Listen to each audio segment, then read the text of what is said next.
कभी सोचा है, एक परफेक्ट हेडिंग भी एक एग्ज़ाम पेपर का इम्प्रेशन बदल सकती है। एक लाइन जो टीचर के दिल में पहली नज़र में बैठ जाए। लेकिन अक्सर हम सब वही गलती करते हैं, नॉर्मल मार्कर से अपना नाम लिखना और जल्दी में रश में हेडिंग्स लिखना।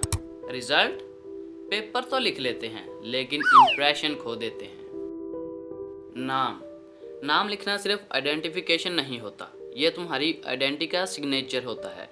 कट मार्कर की टिप को 45 डिग्री पे रखो और एक क्लीन डाउनवर्ड स्ट्रोक दो। कोशिश करो कि नून थोड़ा बोल्ड हो ताकि स्टार्ट पावरफुल लगे।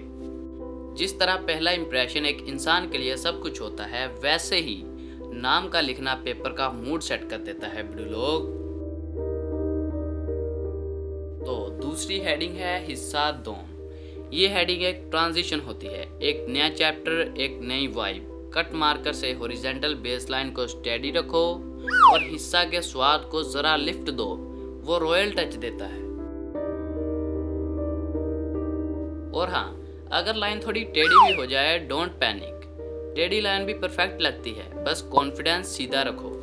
टीचर को लगना चाहिए कि लिखने वाला डिसिप्लिन और कंट्रोल दोनों जानता है, इसलिए हिस्सा 2 को लिखना एक आर्ट है, बैलेंस और ग्रेस का कम्बो।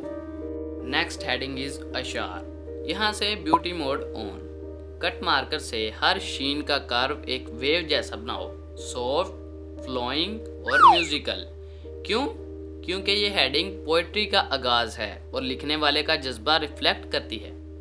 तो अगले सेकंड में मैं तुम्हें बताता हूँ कि शेर लिखते वक्त एक छोटी गलती सब बिगाड़ देती है। चलते हैं शेर की तरफ। अरे नहीं, ये वो शेर नहीं है जिसकी इंग्लिश लाइन है, ये पोइट वाला शेर है ब्रो। हाँ, एक सिंगल पोइम, वन इमोशन।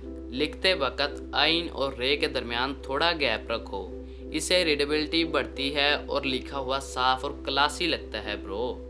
और अगर तुम सोच रहे हो कि ये सब छोटी छोटी बातें हैं, तो याद रखो, मार्क्स भी छोटी छोटी बातों पे ही मिलते हैं। अब करते हैं इस शेर की तशरीह। अब गेम सीरियस हो जाती है। ये वो हेडिंग है जहां टीचर सबसे ज़्यादा फोकस करता है। कट मार्कर का प्रेशर कंट्रोल करो, ते और हे पर ज़रा बोल्ड स्ट्रोक लगाओ, रे की कर्व को स्मूथ रखो ताकि फ्लो ना टूटे। तशरीह लिखने का मतलब होता है कि तुम लिख नहीं रहे, तुम समझा रहे हो। और समझाने के लिए ब्रो ज़रूरी है कि हैंडराइटिंग क्लीन और काम होनी चाहिए।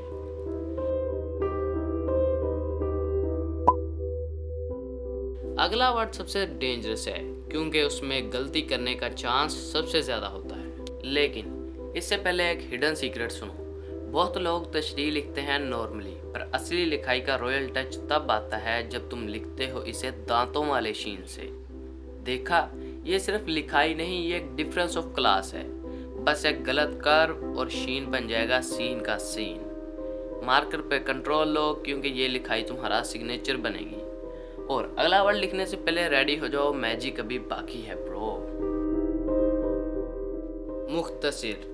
यहाँ स्पीड और प्रिसीजन दोनों चाहिए।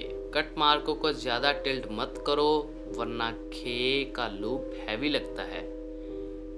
स्वाद के एंड पे एक स्मूथ कर्व दो, जैसा कि सेंटेंस ग्रेसफुली ख़त्म होता है।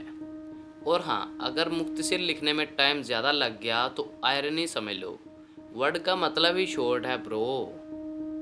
इस हेडिंग का पर्पस क्लियरिटी है, शॉर्ट लिखो लेकिन स्ट्रॉन्ग लिखो। नेक्स्ट, सवालात।